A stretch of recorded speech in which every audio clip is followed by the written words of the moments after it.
नबी पाक ने तो बता दिया हमारी विरासत दुनिया में जायदादों में बागों में और पैसों में होती ही नहीं। नबी कहता मेरी विरासत ही कोई नहीं, तू रौला पाई खलोता है।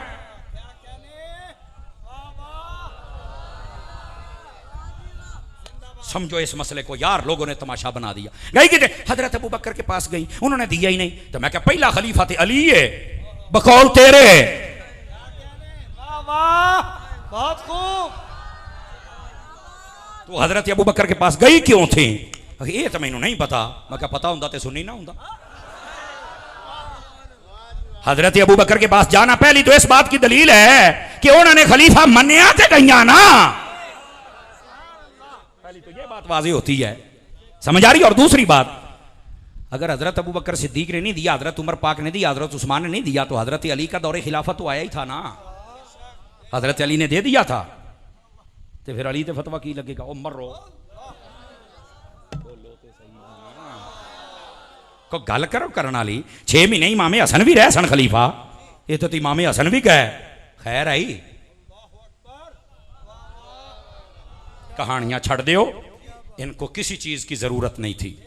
क्यों? मैं कह जे बच्चे जन्नत के सरदार हों, उन्होंने केड़े बागां दी लोड़ है? पहले तो मैंने ये समझाना को लॉजिकली पॉइंट पे बात कर लेते हैं। जो खुद जन्नती औरत और सैयदतुन निसाइल आलमीन, कायनात के औरतों की सरदार, मलका जन्नत, उसको क्या क्या यार मुझे बताओ ना, उनको जरूरत ही नहीं है। जिनका शौहर वलियों का बादशाह मोहर लगाए तो वली बने, उनको क्या जरूरत है मुझे बताओ। और यार जिनका बाबा सुल्तान कुल हो, कमाल वाली बात है यार। और होता बड़ी ना, अबू ज़र को अबू ज़र बना दिया, सोने वाला, जमीन वाला, जायदाद वाला, पैसे वाला। तो मैं क्या जेड़ा बाहर वाले अबू ज़र बना सकते हैं, अपने नहीं सन बना सकते? कुछ खुदा का खौफ करो यार, क्यों उम्मत में तफरके डाल रहे हो? ना ऐसा ना करो, तफरके ना डालो। ये मसला ऐसे है ही नहीं जैसे लोगों ने ड्रामा खड़ा कर दिया है, सिर्फ सहाबा किराम पर जबान खोलने के लिए। नहीं, मुसलमान बनो, बनोगे मुसलमान। जबान नहीं खोलनी सहाबा और अहले बैत के खिलाफ। तो अनुरोल मैं लोग ड्रामे बनाए ने, ना नमाज पूरी, ना कलमा पूरा, ना वुजू पूरा, ना तराबियां पूरियां, ना जुम्मा पूरा, ना कुरान पूरा। क्या मतलब? सहाबा सहाबा सहाबा, उनके खिलाफ बस कर दो यार। समझ आ रही है? वरना दुनिया तो बर्बाद हो ही गई है, कब्र हशर भी बर्बाद हो जाएगी। खुदा का खौफ करें। और अब जरा वापस पलटे ताकि इस मसले को मजीद खोलूं आपके सामने। जज़ाकल्लाह। यह है असल मसला, जिस मसले को समझना इंतहाई जरूरी है कि नबी पाक सल्लल्लाहु अलैहि वसल्लम, आपके सहाबा हूं या आपकी अहले बैत हो, उनके ऊपर ज़बान तान ये दराज नहीं करनी। मसला नहीं समझ आया? किसी आलिम से पूछ लो, कुरान में देख लो, हदीस में देख लो, मसला हल हो जाएगा। अब बात समझ आ रही है आप हज़रात को? तो ये इस आयत करीमा का मफहूम है। अब आइए, एक आयत मैंने पढ़ी सहाबा के बारे में और एक अहले बैत के बारे में, अभी उनकी वजाहत हुई है। अगर आप थोड़ा सा साथ मेरा और दे दें तो अब अहादीस सुनाना शुरू करूं आप हज़रात को। नबी पाक अलैहिस्सलाम ने अपनी अहले बैत के बारे में क्या फरमाया? मेरे आका करीम अलैहिस्सलाम फरमाते, मन अबग़द अहलल बैत फहुवा मुनाफिक। फरमाया जो मेरी अहले बैत से बुग़्ज़ रखता है पक्का मुनाफिक है। और याद रख ले, यहां कोई बैठा है कि इस शोबे से ताल्लुक है, मैं नहीं जानता, अगर तेरे दिल में आले रसूल का प्यार नहीं तो सुन ले, तू मुनाफिक है। अगर बुग़्ज़ है तो तू मुनाफिक है। अपने दिल में से बुग़्ज़ को निकालना पड़ेगा। लेकिन सिर्फ यहां तक बात नहीं भाई, नबी पाक ने अपने सहाबा के बारे में क्या फरमाया? मेरे आका फरमाते हैं, मसलु अस्हाबी फिन्नास कमसलिल मिल्ह फित्ताम। फरमाया मेरे सहाबा की मिसाल कायनात के लोगों तुम्हारे अंदर ऐसे है जैसे तुम्हारी हंडिया में नमक होता है।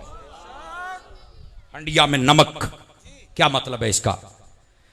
फरमाया जिस तरह हंडिया में नमक न हो उसे कोई पसंद नहीं करता, इसी तरह जिस दिल में सहाबा का प्यार न हो उसे रब रसूल और फरिश्ते और ईमान वाले पसंद नहीं करते। सुभान अल्लाह, सुभान अल्लाह। अब समझ आइए आप हज़रात को, सहाबा का प्यार रखना दिल में यह भी जरूरी है और अहले बैत का प्यार रखना दिल में यह भी।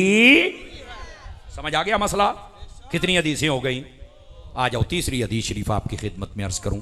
नबी पाक अलैहिस्सलाम की अहले बैत के बारे में आका करीम सल्लल्लाहु अलैहि वसल्लम आपने इरशाद फरमाया, इन्नी तरक्तु फीकुमुस सकलैन, फरमाया मैं तुम्हारे दरमियान दो भारी चीजें छोड़ के जा रहा हूं। लौ इन तमस्सकतुम लन तदिल्लु, अगर तुमने दोनों को थाम लिया तो तुम कभी गुमराह हो सकते, सीधे रास्ते पर रहोगे। पूछा गया क्या क्या? फरमाया किताबुल्लाह व अहलु बैती इतरती, एक अल्लाह का कुरान है, दूसरी मेरी अहले बैत है, इनको थाम लो। यहां पर किसी की नब्ज फड़क सकती है और वो ये कह सकता है, बीमार और मरीज वो कह सकता है, देखो भी इतने कुरान ते अहले बैत है, सहाबा ते है नहीं को नहीं, तुसी एवं सहाबा दे नारे लाई रखते हो। क्यों भाई? मैं जरा अहले इल्म के चेहरे भी देखता हूं ना, ताकि ये भी तायद करें, ताकि कौम को समझ आवे कोई गल होने लगी है यार। दौड़ा शेर माइया तो मैं पढ़ना ही कोई ना, मैनू आउंदा है, लेकिन गल तो सुनो ना शेर बन के। अब कोई कह सकता है ना कहते कुरान के अहले बैत सहाबा दे है ही कोई नहीं, अच्छा फिर छड़ दईए, गल जानती ना हो, तेनू बड़ा पता है तो फिर किदा समझिए। मैं क्या तेनू अतार दा नौकर समझाएगा, नहीं समझ आउंदी पई, इंज इंज मसला तेनू समझावां, गल ही को नहीं बच्चा। कहता वो कैसे? मैंने कहा नबी पाक अलैहिस्सलाम आप फरमा रहे हैं सही वो रहेगा, सीधा रहेगा, हिदायत पे रहेगा जिसके पास दो चीजें, कुरान और अहले बैत। नबी पाक नुस्खा दे रहे थे कयामत तक के लिए। कहां तक के लिए? गौर से सुनिएगा, कहां तक के लिए? क़यामत तक के लिए। मेरे नबी को पता था कुरान ने भी क़यामत तक के लिए चलना है और अहले बैत ने भी क़यामत तक के लिए चलना है। सहाबा क़यामत तक नहीं चल सकते। क्यों? सहाबा जैसे अहले बैत नस्ल दर नस्ल चलते हैं, सहाबी ऐसे नहीं चल सकता। समझ आ रही है? सहाबी बनता ही कैसे है? ना इबादत से, ना जोर से, ना पैसे से। जो सहाबी होता है वो मुस्तफा की निगाह से बनता है। अब जब नबी पाक ने पर्दा कर जाना था तो जितने सहाबी थे जब वो पर्दा कर जाएंगे तो बाद में सहाबी नहीं बन सकते, वो भी पर्दा कर जाते। तो सहाबियत का सिलसिला कयामत तक नहीं चलना था। हुजूर की नस्ल पाक ने चलते रहना था, ये नस्ल फिर अगली नस्ल फिर अगली नस्ल फिर अगली फिर अगली, क़यामत की सुबह तक। कुरान ने भी चलना है, सारी दुनिया मिल जाए कुरान मिट नहीं सकता है। कुरान ने भी चलना है, अहले बैत ने भी। तो फरमाया क़यामत तक के लिए सच्चा वो होगा जिसके एक हाथ में कुरान और दूसरे में अहले बैत होगी। मैंने कहा इसका मतलब ये है, लेकिन रुको, मैंने कहा दो चीज़ों की भी तलाशी दे ना। कोई समझ गया, उलमा जल्दी समझ गए, पर आवाम को पहुंचाना पड़ेगा। तलाशी दे, कहता किदा? मैं क्या दस है तेरे को कुरान है? कई बेली आ गए, हाँ कुरान है साढ़े को, असी उसने किरा दिया महफिल करने, उसने किरा दिया महफिल। मिसर चुकारी साधे जे, बल्ले बल्ले बल्ले बल्ले, एनी दूरों कहता हो कुरान है, अच्छा कारी। मैं क्या हूं तारी का जुमला भी सुन, केड़ा? मैं क्या इन्हां कारियां नूं साध के कुरान पढ़ाना ते महफिल करना, ते जेड़े कारी ने नेज़े ते चढ़ के पढ़िया सी उस हुसैन दी महफिल दी कदी कीती है? अल्लाह जज़ाकल्लाह। क्यों भाई अजे भी कई चुपछा बन के बैठे हो? बताइए, को समझ आई है? उसने किरात की महफिल से बात नहीं बनेगी, साथ में अहले बैत के नाम की महफिल भी सजाना।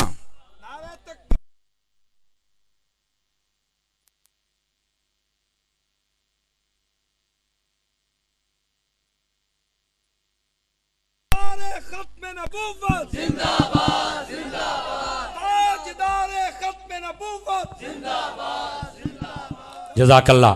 बैठे हो इधर जरा गौर दे नाल सुनिया जे। कुरान की महफिल है, कुरान पढ़ते हाफिज बनाते हैं, किराता भी कर दे रहे हैं, लेकिन कभी अहले बैत के नाम की महफिल नहीं सजा सके। मैंने कहा कुरान निकला है पर अहले बैत तुम्हारे पास है? कोई बोलो तो सही ना। ये जेडे लोग ने तुहाडे नक्शा ज़हन च आ गया जनाब, और दूसरी पार्टी आ गई अहले बैत है, अहले बैत का नाम बहुत लेते हैं। मैंने कहा को कुरान का हाफिज है तो लाइए ना बद्दो मल्ली चौक के अंदर, जिंदा बंदा बोल सकता है, दुए नु छुट्टी है, जिंदा बंदा। हमारा हक बनता है ना हम आपके सामने रखें। कदी तो तराबियां पढ़ के सुनाना, इमाम हुसैन ते नेज़ियां ते पढ़न ते तू नाम भी ला, मैं तो कुरान भी ना पढ़े, कैसे मान जाएं, कैसे मान जाएं हम? इधर देखो, नबी पाक ने फरमाया सच्चा वो होगा जिसके हाथों में बैक वक्त, क्या मैंने कहा?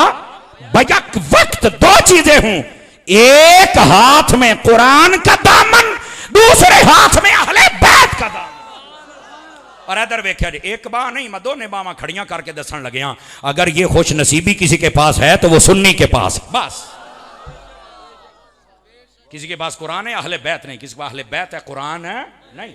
और अगर दोनों सादतें हैं तो किसके पास हैं? सुन्नी के। वह तेरे सच्चे होने के लिए यही काफी है। ते तू कहना सियाबा को नहीं, तो सियाबा छड़ दे। इत्थे गल सियाबा दी नहीं हो रही है, इत्थे गल हो रही है क़यामत तक दे नुस्खे दी। लेकिन इधर आना, अगर कोई ये है राफजियाना सोच, कौन सी सोच जी? आपको एक खारजियाना सोच भी बताऊं, वो ऐसे ही करते हैं ना, कोई भी बात पढ़ते हैं ना, इत्थे तो सियाबा है नहीं छड्डो सियाबा नूं, फिर खारजी पता इत्थे तो अहले बैत नहीं छड्डो अहले बैत नूं। वो किहड़ी हदीस है? नबी पाक ने फरमाया अस्हाबी कन नुजूम फबिअय्यिहिम इक़्तदैतुम इह्तदैतुम।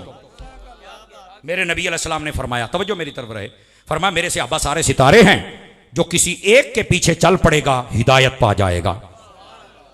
तो हम किसी खारजी को ये कहने देंगे कि अहले बैत का तो जिक्र ही को नहीं, तो छड्डो पर अहले बैत नूं। इस हदीस पाक में तो अहले बैत का जिक्र ही कोई नहीं। सोचने की गल तो है ना। उधर सियाबा तो कोई नहीं, तो लोगों ने बक बक की है, छड़ दियो सियाबा नूं, ओए इत्थे अहले बैत है नहीं, तो क्या हम किसी को ये बक बक करने देंगे कि छड़ दियो अहले बैत नूं? मैंने कहा तुम खारजी हो, तुम राफजी हो, हम सुन्नी हैं। तवज्जो है कि कोई नहीं है? हम सुन्नी हैं। ये खारजियाना और राफजियाना सोच है। बैठे हो जन मैं करोड़ रुपये की तकरीर सुना पे किसी बोल च ना रही। ना राफजी बनो ना खारजी बनो, अल्लाह आपको इज्जत बख्शे, बरकत अता फरमाए। सुन्नी बनो, सुन्नी। जिन हदीसों में सहाबा का जिक्र नहीं है, इसका यह मतलब नहीं सहाबा छोड़ दो। जिन हदीसों में अहले बैत का जिक्र नहीं है, इसका मतलब यह नहीं अहले बैत छोड़ दो। और नहीं ये नहीं, वो कोई हिकमत होती है जिसकी वजह से जिक्र नहीं होता, वरना लाजिम दोनों हैं। क्या है? लाजिम है दोनों हैं। अब लोगों ने अपने मफरूजे गड़े हुए हैं ना जी, तकरीर होती पई है अल्लाहुम्मा सल्ली अला मुहम्मद व अला आले मुहम्मद, नमाज में आले मुहम्मद है, सहाबा का तो जिक्र ही नहीं है। वाह वाह वाह वाह वाह बल्ले बल्ले बल्ले बल्ले, चल भाई डंड पाई कट ओ भैन ओ साडी भी सुनो। ते सुन्नी हुण बोले तो मैनू फिर स्वाद आवे। मैं आख्या ओए अस्सलामु अलैका अय्युहन नबिय्यु व रहमतुल्लाहि व बरकातुहू। इस तो बाद पर अस्सलामु अलैना व अला इबादिल्लाहि सालिहीन। बताइए कौन है सालिहीन? कहंदा ए तां मैनू नहीं पता। मैं क्या पता हुंदा ना, तो तू कहंदा व अला इबादिल्लाहि सालिहीन में सहाबी हैं आले मुहम्मद।